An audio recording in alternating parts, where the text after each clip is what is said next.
একটি নৌকা বিশাল একটি সাগরে ভেসে চলে, কখনো যাত্রীদের বা কখনো বিশাল বস্তুকে নিজের সাথে বহন করে নিয়ে চলে, এক স্থান থেকে অন্য স্থানে পৌঁছে দেয়। এই নৌকা কখনো সাগরে আটকে পড়ে বা কখনো ডুবে যেতেও পারে, কিন্তু এই নৌকা তখন ডুবে যায় না যখন এর আশেপাশে অধিক মাত্রায় জল থাকে। এটা তখন ডুবে যায় যখন ও নিজের আশেপাশের থাকা জলকে নিজের ভেতরে প্রবেশ করতে দেয়। যখন আস্তে আস্তে এই জল প্রবেশ করতে থাকে, নৌকা ভারী হতে থাকে আর আস্তে আস্তে ডুবে যায়। এটা আমাদের কাছে একটা শিক্ষা। হতেই পারে আমাদের এই সংসারে, আমাদের জীবনে আশেপাশে অনেক বেশি মাত্রায় নেতিবাচক শক্তি থাকবে, ঈর্ষা থাকবে, বিদ্বেষ, ঘৃণা বা ভয় থাকবে, কিন্তু মনের এই নৌকা শুধু তখনই ডুববে যখন আপনি এই নেতিবাচক শক্তিকে নিজের ভেতরে প্রবেশ করতে দেবেন। মনে রাখবেন, এই নেতিবাচক শক্তিকে কখনো নিজের মনে প্রবেশ করতে দেবেন না। প্রবেশ করলেও তাহলে যেন সে সেখানে কোনো স্থান না পায়। শুধু এই বিষয়টা খেয়াল রাখলে আপনার মনের এই নৌকা জীবনের এই সাগরে সব সময় ভেসে থাকবে, আর এই মন প্রসন্ন হয়ে বলবে, রাধা রাধা। যত শক্তিশালী এই মন, তত শক্তিশালী এই শরীরও। এই যে আমাদের শরীর, এটা আসলে কি? এ হলো একটা রথের মতো, আর একটা রথ ততক্ষণ চলতে পারবে না যতক্ষণ না তাকে কোনো সারথি চালাবে। এই মন হলো শরীরের সারথি। এবার ভাবুন, যদি এই সারথি শক্তিহীন হয়, দুর্বল হয়, তাহলে এই রথের কি হবে? এটা উচিত পথে চলতে পারবে না, উচিত গতিতে চলতে পারবে না, মন মতো স্থানে এটা পৌঁছতেও পারবে না। সেই জন্য মনের শক্তি অত্যন্ত প্রয়োজনীয়। এবার মনের শক্তি আমরা কোথা থেকে লাভ করি? দৃঢ়তার শক্তি থেকে। এবার এই শক্তি আমরা কিভাবে বাড়াতে পারি? আমরা প্রতিদিন কিছু নতুন স্থির করি, কিছু ছোট কিছু বড়, আর যেই আমরা নতুন কিছু পূর্ণ করি, আমাদের মনের শক্তি বেড়ে যায়। আর যদি পূর্ণ না করতে পারি, মনের শক্তি কমে যায়। একটা দেওয়ালের মতো ছোট ছোট ছোট ছোট শিলা আমরা একটার পর একটা স্থাপন করে একটা দেওয়াল তৈরি করি। এতগুলো পাথর যখন একত্রিত হয়ে যায়, তখন এমন এক দেওয়াল তৈরি হয় যাকে ভাঙা প্রায় অসম্ভব হয়ে দাঁড়ায়। সেরকমই হয় মন এবং দৃঢ়তা। ছোট ছোট কাজ করে নিজের লক্ষ্য পূর্ণ করুন। এই লক্ষ্য যদি পূর্ণ হয়, তবে মনের শক্তি বাড়বে। কিছুটা এইভাবে যে যত বড়ই বিপদ আসুক না কেন, সেই বিপদ নিজে হার মেনে নেবে, কিন্তু আপনার মন ততটাই শক্তিশালী থাকবে। তাই মনের শক্তি বাড়াতে থাকুন, যাতে আপনি উচিত পথে চলতে পারেন, উচিত গতিতে চলেন আর মনোবাঞ্ছিত স্থানে পৌঁছতে পারেন। তবেই এই মন প্রসন্ন হয়ে বলবে, রাধা রাধা। ওমা, এ কি? আমি কখন থেকে এখানে অপেক্ষা করছি, হাত পেতে দাঁড়িয়ে রয়েছি যাতে একটা ফল আমার হাতে এসে পড়ে এবং সেটা আমি খেতে পারি। কখন থেকে অপেক্ষা করছি, কিন্তু সেটা হচ্ছেই না। এবার আপনি বলবেন যে এসব কি বলছি, এ কি অদ্ভুত কথা বলছি। যদি ফল খেতে হয় তাহলে আমাকে বৃক্ষে চড়তে হবে, ফলের কাছে পৌঁছতে হবে, তবেই তো ফল পাবো। এবারে এটা অত্যন্ত সহজ ব্যাপার, কিন্তু এই বিষয়টা আপনি নিজের জীবনের প্রসঙ্গে ভেবে দেখুন। লক্ষ্য কোথায় আছে আপনি জানেন, সেই লক্ষ্যে পৌঁছানোর পথ কি সেটাও আপনি জানেন, সেই পথে চলার ক্ষমতাও আপনার রয়েছে, কিন্তু তাও আপনি নিজের লক্ষ্য লাভ করতে পারছেন না। কেন? কারণ আপনি অপেক্ষা করছেন যে লক্ষ্য আপনার সামনে চলে আসবে, কিন্তু তা হয় না। লক্ষ্য সে যাই হোক না কেন, ধন হোক, প্রেম হোক, কোনো সম্মান হোক বা মোক্ষ হোক, যদি আপনি তার দিকে অগ্রসর না হন, তাহলে ফল প্রাপ্তি অসম্ভব ব্যাপার, তা কোনোদিনই হবে না। সেই জন্য আপনার চোখের সামনে আপনি যদি নিজের লক্ষ্যকে দেখতে পান, তাহলে উঠুন এবং সেই দিকে অগ্রসর হতে শুরু করুন। নিজের অন্তরের সকল অশুভ গুণ দূর করুন, অলসতা ত্যাগ করুন, অজ্ঞানতা ত্যাগ করে দিন এবং চলতে থাকুন। অবশ্যই মনোবাঞ্ছিত ফল লাভ করতে পারবেন। মনে রাখবেন, চলতে থাকলে তবেই লক্ষ্য প্রাপ্তি হবে। অপেক্ষার দ্বারা শুধুমাত্র মৃত্যু লাভ হবে। আসুন আমার সাথে ভালোবেসে বলুন, রাধা রাধা। প্রত্যেক প্রাণী ভালোভাবে জীবন যাপন করতে চান, এটা তাদের স্বভাবে আছে এবং ভাবাটা অনুচিত নয়। কিন্তু একটা ভালো জীবনের গুরুত্বপূর্ণ অংশ কোনটা? বসবাসের স্থান, সেই স্থান যেখানে আমরা জীবন অতিবাহিত করি। এবার মানুষ ভাবতে পারেন যে একটা ভালো বাসস্থানের অর্থ কি? সেই স্থান যেখানে সহজে জল পাওয়া যায়, যেখানে শুদ্ধ বায়ু পাওয়া যায়, যেখানে আনাজ উৎপন্ন হয়। এটা জীবনযাপনের জন্য পর্যাপ্ত বটে, কিন্তু ভালো জীবন যাপনের জন্য আরো একটা কথা আপনাকে বুঝতে হবে। সাধু, জ্ঞানী, পণ্ডিত ব্যক্তি, এই সকল মহাপুরুষ, এনাদের যে বাসস্থান তা অত্যন্ত বিশেষ হয়। এখানে এক ধরনের বিশেষ ইতিবাচক শক্তি থাকে, এমন একটা স্থান যেখানে দেবতারাও বিচরণ করেন। জীবন আমরা সবাই যাপন করি, কিন্তু জীবনের উদ্দেশ্য শুধুমাত্র জীবন যাপন করা নয়। জীবনের উদ্দেশ্য হল মুক্তি লাভ করা। আর এই সকল সাধু, জ্ঞানী, পণ্ডিত ব্যক্তি, এই সকল মহাপুরুষ আপনাকে মুক্তির পথে নিয়ে যেতে পারেন, কারণ এরা হলেন সেই মহাপুরুষ যারা নিজেদের অন্তরের বিকার, অহংকার, ক্রোধ, বিদ্বেষ, এই সকল দোষগুলিকে ত্যাগ করেছেন, এদের উপর বিজয় লাভ করেছেন। এমনই একজন ব্যক্তি আপনাকে মুক্তির পথে নিয়ে যেতে পারে। প্রয়োজন হলো শুধুই এনাদের চিনতে পারা, এদের কথা বুঝতে পারা এবং এদের দেখানো পথে চলা। যদি আপনি এটা করতে পারেন, তাহলে এই মন প্রফুল্ল হয়ে বলবে, রাধা রাধা। কখনো কোনো বাগানের কোনো বৃক্ষকে দেখেছেন যেখানে সুগন্ধি ফুল থাকে, রসালো ফল থাকে? তখন মন প্রফুল্ল হয়ে ওঠে, মন থেকে সেই বৃক্ষের প্রতি ভালোবাসা জন্মায়। কিন্তু যিনি বাগানের মালিক, শুধুমাত্র তিনিই জানেন যে কিভাবে এই বৃক্ষকে আগলে রাখতে হয়, কিভাবে তার পরিচর্যা করলে এতে সুন্দর সুগন্ধি ফুল হবে, রসালো ফল হবে। কখনো কখনো প্রয়োজনের থেকে বেশি রোদ পেলে এই বৃক্ষগুলি শুকিয়ে যায়, প্রয়োজনের থেকে কম রোদ পেলেও এই বৃক্ষ কিন্তু শুকিয়ে যায়। প্রয়োজনের থেকে কম জল যদি পায়, এই বৃক্ষ শুকিয়ে যেতে পারে। প্রয়োজনের থেকে অতিরিক্ত জল যদি পায়, তখনও এই বৃক্ষের শিকড়গুলি নষ্ট হয়ে যেতে পারে। এবার এটাই কিন্তু আমাদের সংসারের সাথেও হয়। আমাদের সংসারের সকল প্রতিভাশালী ব্যক্তি, যেমন লেখক, বিচারক, প্রবক্তা, যোদ্ধা, এদের সবার ক্ষেত্রে এই কথাটাই প্রযোজ্য। যদি বেশি প্রশংসা করা হয়, তাহলেও এরা হারিয়ে যাবেন। প্রয়োজনের থেকে বেশি যদি নিন্দা করা হয়, তখনও তারা নত হয়ে পড়বেন। তাহলে আপনি এদের রক্ষা করুন এবং নিজেদেরও। মনে রাখবেন একটা কথা, জেনে রাখুন কখন কোন নিন্দায় আপনি লজ্জিত হবেন না, আর কখন কোন প্রশংসার দ্বারা নিজের মধ্যে অহংবোধ জাগ্রত করবেন না। এই মন সুপ্রসন্ন হয়ে বলবে, রাধা রাধা।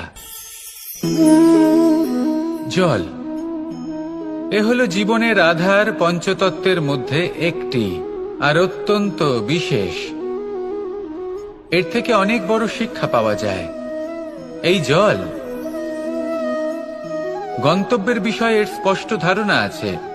ও জানে ওর লক্ষ্য কি, আর প্রয়াস করে ততদূর সে পৌঁছেও যায়। এটি পর্বত থেকে বয়ে নিচে নেমে আসে, নদীর সাথে সমাহিত হয়ে তার সাথে বয়ে চলে, চিরসবুজ বনানী গড়ে তোলে, প্রাণীদের তৃষ্ণা নিবারণ করে, সামনে এগিয়ে চলে, মানুষের সাথে মিলিত হয়। যারা একে বাঁধের মধ্যে বেঁধে রাখতে চেষ্টা করে, সে বন্দি দশাতেও থেকে যায়, মানুষের কল্যাণ করে। তারপর বাঁধ থেকে মুক্তি পেয়ে এগিয়ে চলে, কোথাও ধাক্কা খায়, কোথাও বাধা পড়ে, কোথাও যদি পথ খুঁজে না পায়, তাহলে পথ খুঁজেই নেয়, আর যেখানে পথ থাকে না সেখানে পথ বানিয়ে নেয়, আর শেষ পর্যন্ত নিজের লক্ষ্যে পৌঁছেই যায়, অর্থাৎ সমুদ্রে গিয়ে সমাহিত হয়ে যায়। আমাদেরও কিছুটা এরকমই হয়ে উঠতে হবে। যেখানেই যাবেন সকলের কল্যাণ করুন, সামনে এগোন। আপনি কোথাও পড়ে গেলে, ধাক্কা খেলে আঘাত লাগবেই, উত্থান পতন লেগেই থাকে। সামনে এগোতে থাকুন। কোথাও পথ না পেলে তা খুঁজে নিন, কোথাও পথ না থাকলে তা বানিয়ে নিন। নিজের গন্তব্যের কথা সব সময় মনে রাখুন। শেষ পর্যন্ত নিজের মোক্ষ লাভ আপনি অবশ্যই করবেন। আর আমার সাথে ভালোবেসে বলুন, রাধা রাধা। জীবনের প্রত্যেক মুহূর্ত আমাদের কিছু না কিছু শিক্ষা দেয়, নির্ভর করছে আমাদের দৃষ্টিভঙ্গির উপর। যেমন নদী হলো আমার অত্যন্ত প্রিয়, নদীতে ভ্রমণ করতে আমার খুব ভালো লাগে। কি বলেন? নদীতে সবসময় নতুন কিছু থাকে, ও পুরনো কিছুই নিয়ে বসে থাকে না। সব সময় প্রবাহমান, কখনো থামে না। ততক্ষণ থামে না যতক্ষণ না সাগরে গিয়ে সমাহিত হচ্ছে। ঠিক এইভাবেই আমাদেরও উচিত নিজের জীবন অতিবাহিত করা, নদীর মতো। প্রত্যেক মুহূর্ত নতুন, তাই সেইভাবেই জীবন যাপন করুন। পুরনো কিছুই একত্রিত করে রাখবেন না, বিগত স্মৃতির মাঝে নিজেকে হারিয়ে ফেলবেন না। এই যে বর্তমান, এই যে মুহূর্ত, সেটাই হলো সর্বশ্রেষ্ঠ। এর মাঝেই জীবন যাপন করুন। নদীর মতো প্রবাহমান হতে শিখুন। আপনি শিখে গেলে তাহলে মনে রাখবেন, আমার আপনার মাঝে বিচরণ করতে বড়ই ভালো লাগবে। যে ব্যক্তি আনন্দের সাথে জীবনের প্রত্যেকটা মুহূর্ত অতিবাহিত করে কোনো চিন্তা ছাড়াই, প্রবাহমান হয়, কখনোই থামে না, যতক্ষণ না মুক্তি লাভ করছেন, এমন ব্যক্তির মধ্যেই রাধাকৃষ্ণ বসবাস করেন।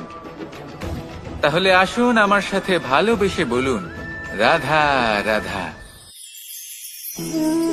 সূর্যের প্রকাশ অন্ধকারকে দূর করে দেওয়া সেই মহানায়ক। এই সূর্যের প্রকাশ যখন পৃথিবীতে এসে পৌঁছয়, কি হয়? এই পৃথিবী জেগে ওঠে, প্রত্যেক প্রাণী জেগে ওঠে, মানুষ জেগে ওঠে, নিজের কর্ম করেন, জীবন যাপন করেন। এই ঘুমের মৃতপ্রায় স্থিতি কাটিয়ে উঠে জীবন যাপন করতে শেখেন। এটাই হলো প্রভাব সূর্যের প্রকাশের। এবার এই প্রকাশ যে সূর্যের থেকে পাই, তিনি কি করেন? তিনি নিজেকে জ্বালান আমাদের জীবন প্রদান করার জন্য। প্রত্যেকটা মুহূর্ত তিনি তাপ সহ্য করেন, আমরা যাতে সেই প্রকাশ লাভ করি। এটাই হলো জীবনের সারমর্ম। যদি আপনিও এই সংসারে প্রকাশ ছড়িয়ে দিতে চান, তাহলে আপনাকেও তপ্ত হতে হবে, নিজে জ্বলতে হবে, সেই কর্ম করতে হবে যেটা কঠিন হতে পারে কিন্তু আসলে শ্রেষ্ঠ। তবেই এই সংসারের সেবা করতে পারবেন, সংসারকে পথ দেখাতে পারবেন। নিজের অন্তরের প্রকাশ জাগ্রত করুন, তবেই সেই সকল ব্যক্তি যারা পাপের অন্ধকারে নিমজ্জিত হয়ে আছেন, তারা জাগ্রত হবেন। সেই সকল ব্যক্তিকে জাগিয়ে তুলুন, প্রেরিত করে তুলুন সুখী হওয়ার জন্য, যারা সুখী হতে পারছেন না। সেই সকলকে প্রেরিত করুন সাফল্য লাভের, যারা সফল হতে পারছেন না। নিজের অন্তরের সূর্যকে জাগ্রত করুন, চারিদিকে শুধু প্রকাশই প্রকাশ হবে, জীবনই জীবন থাকবে, আনন্দই আনন্দ থাকবে। আর এই মন বারবার প্রসন্ন চিত্তে বলে উঠবে, রাধা রাধা। আজ আমরা দুই ধরনের ব্যক্তির বিষয়ে কথা বলবো। প্রথম জন হলেন যে প্রয়োজনের থেকে অনেক বেশি পরিমাণ ধন উপার্জন করে থাকেন। তার কাছে ততটা ধন থাকে যতটা তার প্রয়োজনও নেই, তারপরেও আরো ধন উপার্জন করতে চেষ্টা করতে থাকেন। সকল সম্ভব চেষ্টা করেন, সকল সম্ভব কর্ম করেন, তা সে উচিত কর্ম হোক বা অনুচিত, তাতে তাদের কিছুই যায় আসে না। তারা শুধুই এই সংসারের সকল সুখ ভোগ করতে চান, সকল স্বাচ্ছন্দ্য লাভ করতে চান। আজীবন তারা প্রচেষ্টাই করতে থাকেন। এবার এই করতে গিয়ে তারা ভারাক্রান্ত হয়ে সমস্যার সম্মুখীন হন। এনাদের সমগ্র জীবন এই চেষ্টাতেই চলে যায়, জীবন যাপন করার বদলে। অন্যদিকে আরেকজন ব্যক্তি, যিনি জানেন তার প্রয়োজন কতটুকু, আর শুধুমাত্র সেই পরিমাণ ধন অর্জন করেন, তার থেকে বেশি একটুও নয়। উনি যদি দুবেলা খেতে পান, মাথা গোজার ঠাঁই পেয়ে যান, সেটাই পর্যাপ্ত। তাতে আর আপনাকে এই সিদ্ধান্ত নিতে হবে যে আপনি কখন আর কোথায় সন্তুষ্টি লাভ করবেন, কত কিছু লাভ করার পরে সন্তুষ্ট হবেন। এই উত্তর আপনি মন থেকে পাবেন। এই সমাজের চাহিদায় জড়িয়ে নিজেকে বিভ্রান্ত করবেন না। নিজের অন্তরের এই মিথ্যে অহংবোধকে প্রশ্রয় দিতে গিয়ে যদি আপনি এরকম প্রয়াস করতে থাকেন, তাহলে জীবনযাপন কখন করবেন? থেমে যান, শান্ত হয়ে যান, নিজের অন্তর মনে নিমজ্জিত হয়ে দেখুন যে সন্তুষ্টি কোথায়। এই সন্তুষ্টি লাভ করুন। এই মন প্রসন্ন হয়ে বলবে, রাধা রাধা। ক্ষমা একটা অত্যন্ত সুন্দর শব্দ, আমার খুব প্রিয় শব্দ, কিন্তু এই ক্ষমা কখন আর কিভাবে প্রয়োগ করতে হবে সেটা বোঝা প্রয়োজনীয়। এক, যদি আপনি কোনো অন্যায় করেন আর ক্ষমা না চান, ক্ষমা প্রার্থনা না করেন, ক্ষমা চাওয়া থেকে এড়িয়ে যান, তাহলে তাতে আপনারই ক্ষতি হবে। কিভাবে? ক্ষমা না চাইলে মনের মধ্যে অহংকার জাগ্রত হয়, আর অহংকার তো প্রকৃত অর্থে আমাদের ক্ষতিই করে। দুই, কেউ যদি অপরাধ করেন, আপনার থেকে ক্ষমা না চান, তাহলে তাকে ক্ষমা করবেন না। ক্ষমা হলো অত্যন্ত অমূল্য, আর না চাইতেই কাউকে ক্ষমা দান করা এটা উচিত নয়। তিন, যদি কেউ আপনার সাথে অনুচিত কিছু করেন, অপরাধ করেন, আর আপনার থেকে ক্ষমা চান, তাহলে তাকে ক্ষমা করে দিন। তাতে আপনার অন্তরের করুণাবোধ জাগ্রত হবে, প্রেম জাগ্রত হবে, আর তা আপনার জন্য শুভ হবে। চার, যদি আপনি নিজে কোনো অপরাধ করেন, তাহলে অবশ্যই ক্ষমা চাইবেন, তাতে আপনারই লাভ হবে। কিভাবে? সামনের ব্যক্তি আপনাকে ক্ষমা করুক বা না করুক, আপনার অন্তরের অহংকার ক্ষীণ হবে, আর এই মন আরো নির্মল হয়ে উঠবে। এই ক্ষমা অত্যন্ত অমূল্য, ভেবেচিন্তে একে ব্যবহার করুন, আর আমার সাথে ভালোবেসে বলুন, রাধা রাধা।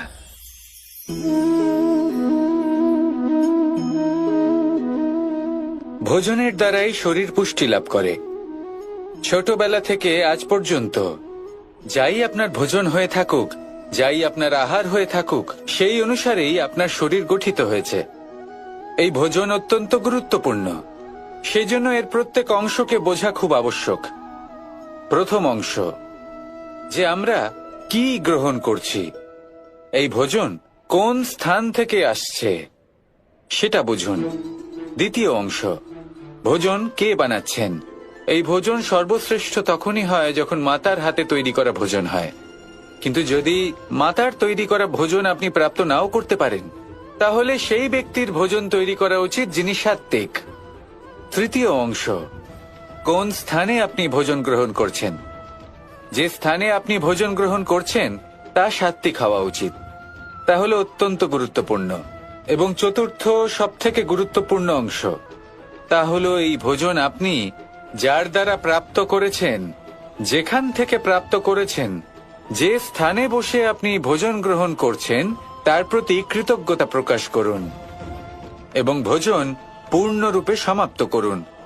তবেই এই ভোজন আপনাকে সুখী জীবন দান করবে, সুস্থ শরীর দেবে, আর এই মন তা সুপ্রসন্ন হয়ে বলবে, রাধা রাধা। আমি এখানে একা এই বনে বসে আছি, বাঁশি বাজাচ্ছি। কার জন্য? কে আছেন এখানে? কেউ নেই। আমার প্রজা, আমার রাজ্য, আমার পরিবার আমার থেকে অনেক দূরে আছেন। আমি এখানে একা এই বনে বসে এই আকাশের এই রঙের, গাছের এই সব ফলের, মাটির সুবাসের আনন্দ উপভোগ করছি। কেন? আমি হলাম দ্বারকাধীশ। এমন কি রাজকীয় বা ভৌতিক সুখ রয়েছে যে আমি ওখানে পেতে পারি না? সবকিছুই পেতে পারি, তাও এখানে বনে একা বসে আছি। কোন সুখ খুঁজে চলেছি? একা থাকার সুখ। আমরা প্রত্যেকদিন অনেক মানুষের সাথে, চিন্তাধারার সাথে, কর্মের সাথে, পরিস্থিতির সাথে সুখ দুঃখের দ্বারা বেষ্টিত থাকি। জীবনের এই চক্রে আমরা জড়িয়ে পড়তে থাকি। যতই আমরা এই সমস্যার সমাধান করি, আমরা ততই এতে জড়িয়ে পড়ি। আমরা এতটাই জড়িয়ে পড়ি যে যখন আমরা আয়নায় নিজেদের দেখি, তখন আমরা নিজেদের চিনতেই পারি না। এমন মনে হয় যেন আমরা নিজেদের হারিয়ে ফেলেছি। সেই জন্য প্রত্যেক দিন আপনি কিছু সময় নিজের সাথে কাটান একান্তে। এটা অত্যন্ত আবশ্যক। নিজের অস্তিত্বের গভীরে গিয়ে দেখতে শিখুন, নিজেকে বুঝুন। অদ্ভুত শান্তির অনুভূতি হবে। যেমন এই বায়ু, এই বৃক্ষ, এই পুষ্প, এই নিসর্গ, এদের মতো আপনিও কখনো একলা হতে শিখুন। কখনো নিসর্গের একটা অংশ হয়ে দেখুন। এই মন প্রসন্ন হয়ে বলবে, রাধা রাধা। বাহ, পুষ্পের সুবাস আমার খুব ভালো লাগে। অত্যন্ত সুন্দর হয় এই পুষ্প। এইভাবে চারিদিকে পুষ্প দেখে মন আনন্দিত হয়ে ওঠে। এবার আপনারা ভেবে দেখুন, আমার চারিদিকে পুষ্প নয়, আগুন আছে। তাহলে কি হবে? আমার শরীর কি জ্বলে যাবে না? অবশ্যই জ্বলবে। শরীরকে কি আগুনের তাপ সহ্য করতে হবে না? অবশ্যই সহ্য করতে হবে। এটাই হলো প্রকৃতির নিয়ম। এই নিয়ম কিন্তু আমরা সবাই জানি, কিন্তু আমাদের মধ্যে বেশিরভাগ মানুষ এই বিভ্রান্তি নিয়ে বাঁচি যে এই যে প্রকৃতির নিয়ম, তা আমার ওপর প্রযোজ্য নয়। তা কিন্তু নয়। আমাদের চতুর্দিকে এই যে নিসর্গ রয়েছে, আমরা তার কতটা ক্ষতি করি সেটা একবার ভেবে দেখুন। আমরা বনাঞ্চল জ্বালিয়ে দিই, বায়ু দূষিত করি, জল দূষিত করি, প্রাণীদের হত্যা আমরা করি। কেন? এই নিসর্গ আমরা নষ্ট করি, যদিও আমরা জানি যে আমরাও হলাম এই নিসর্গেরই অংশ। এবার দেখুন, শরীরের কোনো অংশে যদি আগুন ধরান, আস্তে আস্তে সমস্ত শরীরও জ্বলে যাবে।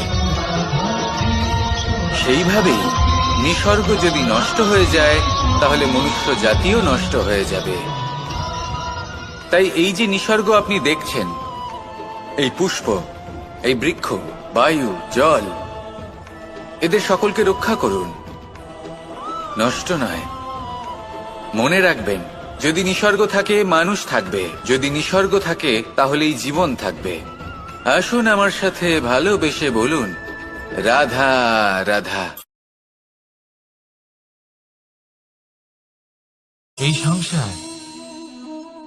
এই সংসারের অন্তের, এর বিনাশের প্রারম্ভ কিভাবে হয়? কোন যোগের মাধ্যমে? কোন ভয়ানক অসুরের আগমনে? নাকি প্রকৃতির রাগের কারণে? না, এই সংসারের বিনাশের প্রারম্ভ হয় আমি থেকে। এই আমি, এই তুমি, এটা আমি করেছি, ওটা তুমি করেছো, এটা আমার, ওটা তোমার, আদি ইত্যাদি। এই ভাব যখন মনে বাসা বেঁধে নেয়, সর্বপ্রথম ঘর ভাগ হয়, তারপর বসতি, তারপর প্রাণ, আর তারপর দেশ, আর সবার শেষে সমস্ত সংসার ভাগ হয়ে যায়। আর এই ভাগ হয়ে যাওয়া শেষে মনোমালিন্যে পরিণত হয়। এখন এমত অবস্থায় কি করা যেতে পারে? কিভাবে বাঁচা যায় এই পরিস্থিতির থেকে? কিভাবে দূরে থাকা যায় এই বিনাশের থেকে? উত্তর সেই একটাই, করুণা। একে অপরের দরকারগুলি বুঝুন, একে অপরের সমস্যাগুলি বুঝুন, একে অপরের দুঃখের সাথী হয়ে দাঁড়ান, একে অপরের সুখের ভাগীদার হন। আর শেষে যখন এই আমি আমরাতে পরিণত হবে, তখন এই বিনাশ নিজে থেকেই দূরে চলে যাবে। তাহলে আমরাতে বিশ্বাস করতে শিখুন, আর আমার সাথে ভালোবেসে বলুন, রাধা রাধা। এই মুদ্রা। এবারে ভাবুন, এটাই আমাদের জীবন, জীবনের সুখ আর দুঃখ। এই মুদ্রার, এই জীবনের দুটি দিক। কিন্তু যখনই আমরা ঈশ্বরের কাছে প্রার্থনা করি, তখনই আমরা সুখ চাই, আর সেই সুখ আসেও। আর যখনই সেই সুখ আসে, তখন ব্যক্তি সর্বপ্রথম তাকে ভুলে যায় যে দুঃখের সময় ওনার সাথে ছিলেন। আর এমত অবস্থায় উনি সাহায্য করেন না, উনি করেন উপকার। আর এই উপকারের বদলে মানুষের থেকে উনি নিজের জন্য শ্রদ্ধা চান। আর সেই শ্রদ্ধা, সেই চাহিদার কারণে উনি নিজেকে অন্যদের থেকে শ্রেষ্ঠ, অন্যদের থেকে ভিন্ন মনে করতে বিবশ হয়ে যান। আর আলাদা হবার কারণে তার মধ্যে জেগে ওঠে অহংকার, আর সেটাই হয় তার পতনের কারণ। এবার এতে কি করা যেতে পারে, কি চাওয়া যেতে পারে ঈশ্বরের কাছে? এই প্রশ্ন অবশ্যই মনে আসে। ঈশ্বরের কাছে চান সুখ, শুধুমাত্র ততটাই যাতে অহংকার না আসে, আর দুঃখ ততটাই যাতে শ্রদ্ধা না চলে যায়। রাধা রাধা। এই সংসারে এমন কিছুই নেই যে সব সময় একই থাকবে। যা কিছু নির্মাণ হয়েছে তা একদিন অবশ্যই ভেঙে পড়বে, কিন্তু এই ভেঙে যাওয়ার বিশ্লেষণ আপনি কিভাবে করবেন তা আপনার উপরে নির্ভর করছে। ওই আকাশের দিকে তাকান, ওই মেঘ, ওটাও ভেঙে পড়ে, কিন্তু নিজে ভেঙে পড়ার সাথে বর্ষাকে তৈরি করে যায়। মাটির ডেলা অবশ্যই ভেঙে পড়ে, কিন্তু ব্যবহারযোগ্য মাটির রূপ নিয়ে। এই ধরিত্রীর বুকে কোনো এক বীজ যখন ভেঙে পড়ে, তখন ধরিত্রীর উপর এক বিশাল আকারের বৃক্ষ নির্মাণ করে। যদি জীবনে কিছু ভেঙে পড়ে, তাহলে নিরাশ হয়ে পড়বেন না, নিজের সাহস হারাবেন না। ধনাত্মক দৃষ্টিভঙ্গি দিয়ে দেখতে চেষ্টা করুন। মনে করুন, নিয়তি নিশ্চয়ই আপনার জন্য আরো ভালো কিছু ভেবে রেখেছে, যা ভবিষ্যতে আপনার প্রতীক্ষা করছে। ধনাত্মক চিন্তা ভাবনা করতে থাকুন, তারপর দেখবেন শ্রেষ্ঠ রচনা নিজেই তৈরি হবে। রাধা রাধা। চলতে থাকা, থেমে যাওয়া, বিশ্রাম নেওয়া, তারপর দম নিয়ে পুনরায় দাঁড়িয়ে পড়া, আর তারপর আবার সেই পথ চলা। এটা জীবনের অভিন্ন এক অঙ্গ, এটার থেকে আপনি পালাতে পারবেন না। কিন্তু এই অঙ্গকে আপনি নিজের জীবনে কিভাবে প্রয়োগ করবেন, কিভাবে তাকে কাজে লাগাবেন, সেই সিদ্ধান্ত আপনাকে নিতে হবে। যারা হেরে যান তারাও জীবনে থমকে যান, আবার যারা জেতেন তারাও দাঁড়িয়ে পড়েন। যারা হেরে যান তারা হাঁপিয়ে দাঁড়িয়ে পড়েন, যারা জিতে যান তারা দাঁড়িয়ে পড়েন সেই সর্বোচ্চ স্তরে পৌঁছে গিয়ে। এবার দাঁড়াতে তো আপনাকে হবেই, তা হতেই হবে, কিন্তু কখন কিভাবে দাঁড়াবেন, ক্লান্ত হয়ে নাকি সর্বোচ্চ স্তরে পৌঁছে গিয়ে, সেই সিদ্ধান্ত আপনার। অবশ্যই দাঁড়িয়ে পড়ুন, কিন্তু ক্লান্ত হয়ে নয়, কারণ আপনাকে পুনরায় দাঁড়িয়ে পড়তে হবে, পুনরায় যাত্রাপথে এগোতে হবে এবং সর্বোচ্চ স্তরে পৌঁছতেই হবে। রাধা রাধা। স্বপ্ন, আমরা জীবনে স্বপ্ন দেখতে থাকি, সেটা পূরণ করার পূর্ণ প্রয়াস করে থাকি, কিন্তু এই স্বপ্ন পূরণ না হওয়ার পরিস্থিতিতে আমরা ভেঙে পড়ি, ছিন্ন বিচ্ছিন্ন হই, আর তারপরেই বোঝা আমরা আগামী প্রজন্মের ওপর রীতিমতো চাপিয়ে দিই। আমরা এটাই মনে করি যে আমরা যেটা হতে পারিনি সেটা আমাদের সন্তান অবশ্যই হবে। আমরা যা কখনো পাইনি আমাদের সন্তান অবশ্যই তা পাবে। এটা যে অনুচিত সেটা আমরা ভাবি না, কিন্তু এটা ভুল, আর এই ভুল আমরা সকলেই করে থাকি। সন্তান প্রকৃতি আর পরমাত্মার আশীর্বাদ, ওদের ভেতরে তাদের নিজের একটা অস্তিত্ব লুক। রাধা রাধা। এই পুকুর দেখছেন আপনি, পুকুরের জল কখনো প্রবাহিত হয় না, একই স্থানে জমে থাকে, আর সেই কারণে কিছুদিন পর ময়লা হতে শুরু করে, কিন্তু তাও আমরা একে ত্যাগ করি না, আমরা তবুও একে পুজো করি। শুধুমাত্র এই কারণে নয় যে অতীতে সে আমাদের তৃষ্ণা মিটিয়েছে, কিন্তু এই কারণেও যে যদিও বা সে ভবিষ্যতে আমাদের তৃষ্ণা না মেটায়, কিন্তু প্রয়োজন হলে আগুন অবশ্যই নেভাতে পারে। ঠিক সেই রকমই হয় আমাদের সম্পর্ক, সম্পর্ক যা আমরা বহু বছর পরিশ্রম করে তৈরি করি, যে দরকার পড়লে আমাদের সহায়ক হয় কোনো না কোনোভাবে। সেই জন্য সম্মান করতে শিখুন এই সম্পর্কগুলিকে, শিখুন এই সম্পর্কগুলিকে অটুট রাখতে। কথায় কথায় এই সম্পর্কগুলিকে ভেঙে দিতে শিখবেন না। রাধা রাধা। বিষ, এই শব্দটা শুনলেই মনে অনেক কল্পনা জন্ম নেয়। কল্পনা অসহ্যকর তিক্ততা, কল্পনা অত্যন্ত বেদনাদায়ক মৃত্যু। এবার যদি আপনাকে জিজ্ঞেস করা হয় যে সবচেয়ে বিষাক্ত বিষ কোনটা, তাহলে আপনি কি বলবেন? কেউ বলবে সর্পের বিষ, কেউ বলবে কাঁকড়া বিছের, কেউ বলবে কালকেউটের বিষ। কিন্তু না, এই সমস্ত রকম বিষ সেই বিষের সামনে টিকতে পারবে না যাকে আমরা বলে থাকি কানের মধ্যে ঢালা বিষ। শুনতে অত্যন্ত মিষ্টি, কিন্তু তিক্ততায় অত্যন্ত বিষাক্ত। পেটের মধ্যে যাওয়া এই বিষ শুধুমাত্র একটি মানুষের মৃত্যুর কারণ হয়, কেবল একটি। কিন্তু কানের মধ্যে ঢালা এই বিষ একাধিক সম্পর্কের নাশ করতে পারে।